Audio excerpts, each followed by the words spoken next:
Welcome to my YouTube channel algorithm of life. C programming tutorials की इस video series में हम लोग ने पिछले वीडियो में कंट्रोल स्टेटमेंट्स के बारे में पढ़ा। हम लोग ने इसमें पढ़ा कि कंट्रोल स्टेटमेंट क्या होता है और कितने टाइप के कंट्रोल स्टेटमेंट्स होते हैं। इस वीडियो में हम लोग कंट्रोल स्टेटमेंट के टाइप्स में से कंडीशनल कंट्रोल स्टेटमेंट्स में इफ को डिस्कस करने जा रहे हैं। Conditional control statements. If one way direction means that it either do one thing or nothing। one way direction if को इसलिए कहते हैं क्योंकि if या फिर उसके अंदर के सारे स्टेटमेंट्स को रन करेगा और या फिर किसी भी स्टेटमेंट को रन नहीं करेगा। Decision is based on test expression which is either true or false. और स्टेटमेंट को रन करना है या नहीं करना, इस चीज का डिसीजन जो कंडीशन हम एक्सप्रेशन या टेस्ट एक्सप्रेशन या कंडीशन देंगे उस पर डिपेंड करेगा। अगर वो ट्रू हो जाती है कंडीशन या टेस्ट एक्सप्रेशन जो है वो ट्रू होता है तो हमारे स्टेटमेंट्स रन करेंगे और अगर वो फॉल्स होता है तो हमारे स्टेटमेंट्स रन नहीं करेंगे। उसी चीज को यहाँ बताया गया है। If the test expression evaluates to true the corresponding statements are executed. If the test expressions या conditions evaluates to false, control goes to the next executable statements। चलिए अब इसको एक सिंटैक्स से समझते हैं। तो if का सिंटैक्स क्या होता है?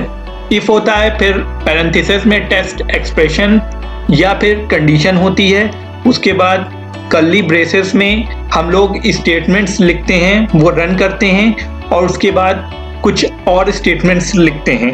तो इसमें होता क्या है कि अगर कंडीशन हमारी ट्रू निकलती है तो जो स्टेटमेंट्स कर्ली ब्रेसेस के अंदर हैं ये वाले स्टेटमेंट्स वो रन करेंगे, नहीं तो ये वाले स्टेटमेंट्स स्किप हो जाएंगे और उसके बाद जो नेक्स्ट स्टेटमेंट्स दिए होंगे हमारे प्रोग्राम में वो एग्जीक्यूट होने लग जाएंगे। चलिए अब हम लोग एक फ्लो चार्ट देख लेते हैं इफ स्टेटमेंट का।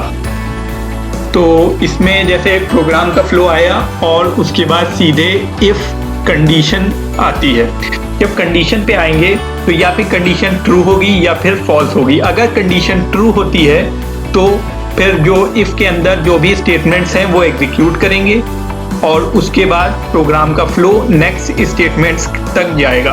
और अगर कंडीशन फॉल्स आ जाती है तो इफ के अंदर वाले स्टेटमेंट्स जो हैं वो एग्जीक्यूट नहीं करेंगे और वो स्किप हो जाएंगे और जो नेक्स्ट स्टेटमेंट है वहां पर प्रोग्राम का फ्लो चला जाएगा और वो एग्जीक्यूट होने लग जाएंगे।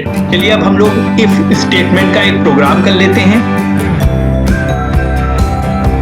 चलिए अब हम लोग इफ स्टेटमेंट का एक प्रोग्राम देख लेते हैं। यहाँ पर हम लोगों ने #include stdio.h और #include conio.h लिख लिया, फिर void main लिख लिया और void main के बाद एक वेरिएबल ले लिया i इंटीजर टाइप का जिसको हम लोग ने 10 असाइन कर दी वैल्यू। उसके बाद CLR SCR क्लियर स्क्रीन करने के लिए ले लिया। उसके बाद हम लोग ने इफ स्टेटमेंट लिखा और इफ स्टेटमेंट के अंदर हम लोग ने कंडीशन लिया इफ i = 0। तो यहाँ पर क्योंकि कंडीशन जो है हमारी फॉल्स हो जाएगी और जब हमारी कंडीशन फॉल्स हो जाएगी तो ये वाला स्टेटमेंट स्किप कर जाएगा। मतलब इफ के अंदर जो कर्ली ब्रेसेस के अंदर स्टेटमेंट है वो प्रिंट नहीं होगा आउटपुट स्क्रीन पे। और प्रिंट क्या होगा, इफ के बाहर अगर कोई स्टेटमेंट है तो वो प्रिंट हो जाएगा। इफ के बाहर जैसा कि आप लोग देख सकते हैं कि printf है और printf के अंदर हमने लिखा है नेक्स्ट स्टेटमेंट इन प्रोग्राम, ये आउटपुट स्क्रीन पे प्रिंट हो जाएगा। चलिए अब हम लोग आउटपुट देख लेते हैं कि क्या आएगा। और आउटपुट में जैसे आप देख सकते हैं कि next statement in program print हुआ है। चलिए अब हम लोग इफ के अंदर वाले एक्सप्रेशन को ट्रू करके देखते हैं। तो i = 10 कर देते हैं और हम लोग ने i को 10 वैल्यू पहले ही असाइन की है और उसी एक्सप्रेशन को हमने इफ के अंदर लिख लिया तो हमारी कंडीशन जो है वो ट्रू हो जाएगी और दोनों printf एग्जीक्यूट हो जाएंगे। अब चलिए हम लोग कंपाइल और रन करके देखते हैं। आउटपुट स्क्रीन पे हम लोग को दिख रहा है कि दोनों printf रन हुए हैं। अगर आपने हमारे इस चैनल को सब्सक्राइब नहीं किया तो हमारे चैनल को सब्सक्राइब करें और बेल आइकन को क्लिक करें। नेक्स्ट वीडियो में हम लोग इफ एल्स स्टेटमेंट के बारे में पढ़ेंगे।